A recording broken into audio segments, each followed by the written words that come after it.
Hello dear student, we are discussing about lichens और lichens क्या होते हैं, कहाँ पाए जाते हैं, इसके बारे में थोड़ा सा हमने इससे पहले वाले वीडियो में हमने डिस्क्राइब किया।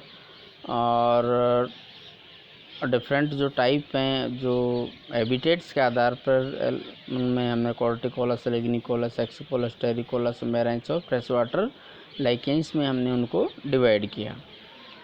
Now come to about classification of the lichen. Lichens के वर्गीकरण के बारे में अगर हम डिस्कस करें तो under the ICBN international council of botanical nomenclature के अनुसार algal component has no significant in nomenclature of the lichen. इसका मतलब लाइकेंस का जब क्लासिफिकेशन करते हैं तो उसमें जो एल्गल पार्ट है उसका इसमें कोई महत्व नहीं है। सारे जो जो लाइकेंस का जो क्लासिफिकेशन है ये बेस्ट रहता है कि उसमें किस तरह के फंगस पार्टनर का एसोसिएशन है।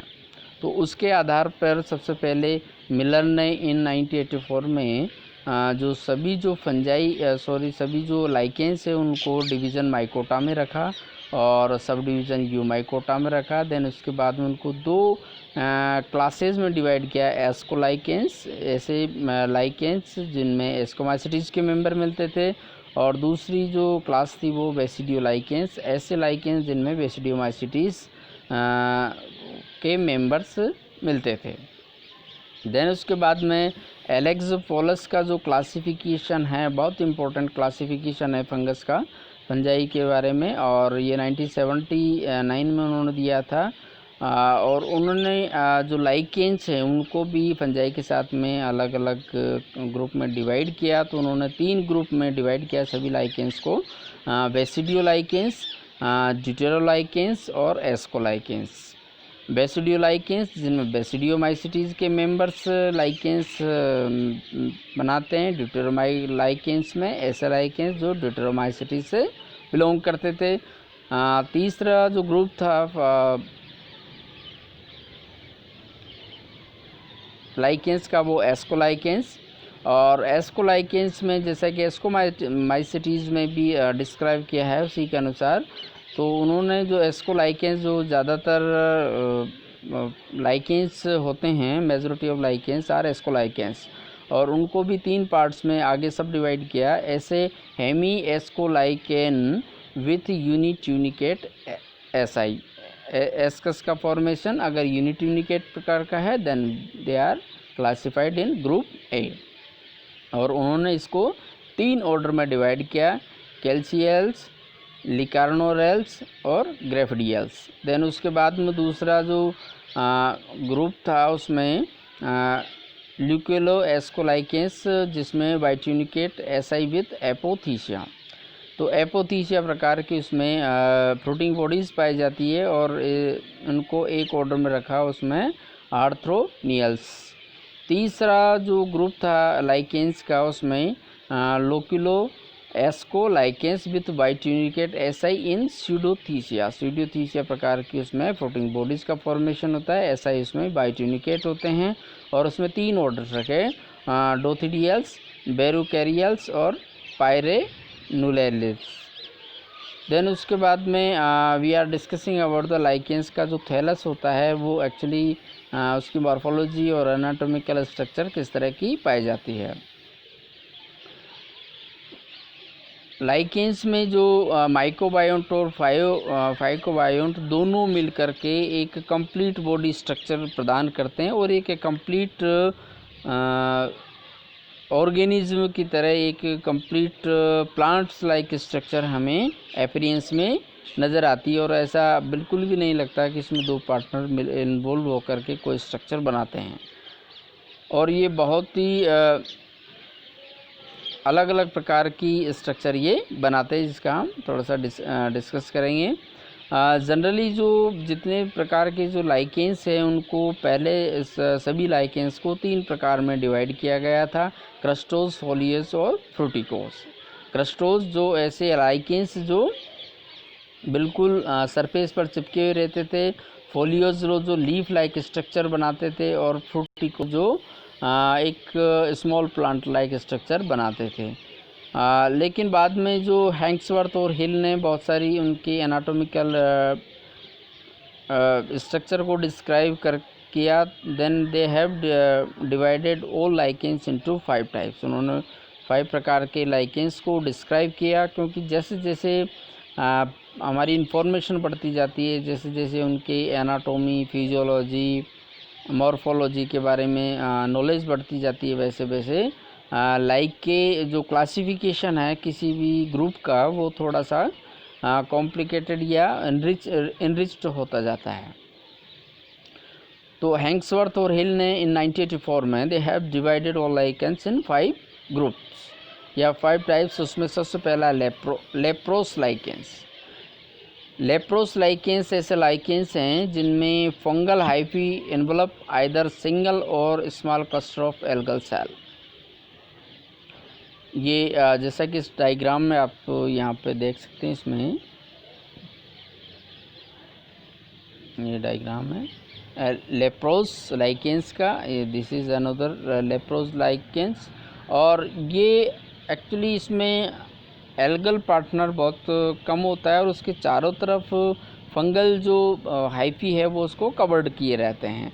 तो इस तरह से एक पाउडर के जैसी अपीयरेंस इनकी आती है, इसलिए इनको लेप्रोस लाइकेंस के नाम से जाना जाता है। और इसमें एक एग्जांपल है, इसमें लेप्रेरिया इनकार्नेटम, लेप्रेरिया इनकार्नेटम। दूसरे जो टाइप है लाइकेंस का, उसे हम क्रस्टोज के नाम से जानते हैं। और क्रस्टोज की जो अपीयरेंस ये इस तरह के हमें नज़र आते हैं क्रस्टोज लाइकेन। और मतलब बिल्कुल ये जो सरफेस होती है उसको कवर्ड किए रहते हैं, उसके बिल्कुल ये चिपके हुए रहते हैं। बहुत ही मतलब इसको सेपरेट करना बड़ा आसान नहीं होता है। तो ये क्रस्ट लाइक अपीयरेंस हमें दर्शाते हैं। और ये closely attach to the substratum, substrate से बिल्कुल जिस आधार पर इनका फॉर्मेशन होता है उससे बिल्कुल चिपके हुए रहते हैं और क्रस्ट लाइक अपीयरेंस ये देते हैं। और इनको सेपरेट करना क्रस्ट से बहुत आसान नहीं होता है। Photobiont is covered by layer of hyphae tissue, outer surface smooth, surface smooth होती है, may be continuous और discontinuous with ceramic। तो अगर इसकी इंटरनल स्ट्रक्चर की हम बात करें क्रस्टोस लाइकेंस की, जब हम इसका एलएस काटते हैं, एलएस या टीएस काटते हैं, तो हमें 3 पार्ट इसमें दिखाई देते हैं। ऊपर का कॉर्टेक्स रीजन, और उसके बाद में एल्गल जोन होता है जहाँ पर एल्गल पार्टनर होता है, नीचे इसमें मेडुला होती है, और नीचे राइजोइड सबस्ट्रेट होते हैं, राइजोइड लाइक स्ट्रक्चर होती है जिसको हम राइजीनी के नाम से जानते हैं। और इसमें जो एग्जांपल हैं वो एक सोरा है, ग्रेपिस है, बुलिया है। तो these are the example of crustose lichen. ये जनरली पूछे जाते हैं एग्ज़ाम में कि क्रस्टोस लाइकेन का एक एग्जांपल दीजिए। तो उसमें सोरा, ग्रेफिस और बुलिया ये इनके एग्जांपल हो गए, और ये इसकी एनाटॉमिकल स्ट्रक्चर के बारे में हो गया क्रस्टोस लाइकेन। देन थर्ड जो ग्रुप है लाइकेन का, that is known as foliose lichen. जैसा कि नाम से इसमें हमें पता चल रहा है, फॉलीज मतलब लीव्स लाइक इनकी अपीयरेंस होती है, फ्लैट होते हैं, ज़मीन पर ये फ्लैट रहते हैं। और यहाँ पे ये इसकी स्ट्रक्चर ये ओके। तो ये लीफ लाइक स्ट्रक्चर होती है, बेल ब्रांच्ड होते हैं, मतलब ब्रांचिंग पूरी होती है, पूरी ब्रांच्ड होता है, पूरा जो थैलस होता है वो lobed attach to substrate with the help of rhizoid like structure, जिसे हम जैसे पहले बताया राइजीनी होती है, उनसे ये सरफेस पर चिपके हुए रहते हैं। और जब बाहर से हम इनको देखते हैं तो एक तरह से ट्विस्टेड जो लीव्स हैं उसमें ये ट्विस्टेड या क्रिंकल जो मुड़ी हुई जो लीव्स है उसकी इस तरह स्ट्रक्चर इसकी नज़र आती है। जैसे ये आप यहाँ पे ये इसका स्ट्रक्चर ये देखते हैं, इस तरह का हमें अपीयरेंस इसकी आती है। इंटरनल एनाटॉमी के आधार पर ये होम्योमेरस या हेटेरोमेरस हो सकते हैं। और जो हेटेरोमेरस होते हैं उनमें अगर उसकी एनाटॉमी की बात करें तो उसमें हमें अपर कॉर्टेक्स में ये डिवाइड रहते हैं डिफरेंट पार्ट्स में, जिसमें अपर कॉर्टेक्स है, एल्गल जोन है, मेडुला है, लोअर कॉर्टेक्स है और राइजोइड्स है या राइजीनी है। इसमें ये सीक्वेंस में डिवाइड रहते हैं। जैसे ये इसका एलएस है एक हेटेरोमेरस फोलियस लाइकेन का, तो उसमें आप बिल्कुल देख सकते हैं इसमें अपर पार्ट जो होता है इसका अपर कॉर्टेक्स के नाम से जानते हैं। देन उसके बाद में इसमें ये एल्गल जोन है, देन उसके बाद में ये मेडुला है, देन इसके बाद में लोअर कॉर्टेक्स है और लास्ट में इसमें राइजीनी है, जिससे ये सबस्ट्रेट पर चिपके हुए रहते हैं। और ये होम्योमेरस में क्या होता है कि एक्चुअली ये जो एल्गी और फंजाई हैं वो बिल्कुल एक दूसरे से समान मात्रा में मिले हुए रहते हैं। कोई डिफरेंट स्ट्रक्चर्स ये नहीं बनाते हैं कि कॉर्टेक्स और मेडुला वगैरह लाइक स्ट्रक्चर इसमें नहीं बनाते हैं। This is about foliage lichen.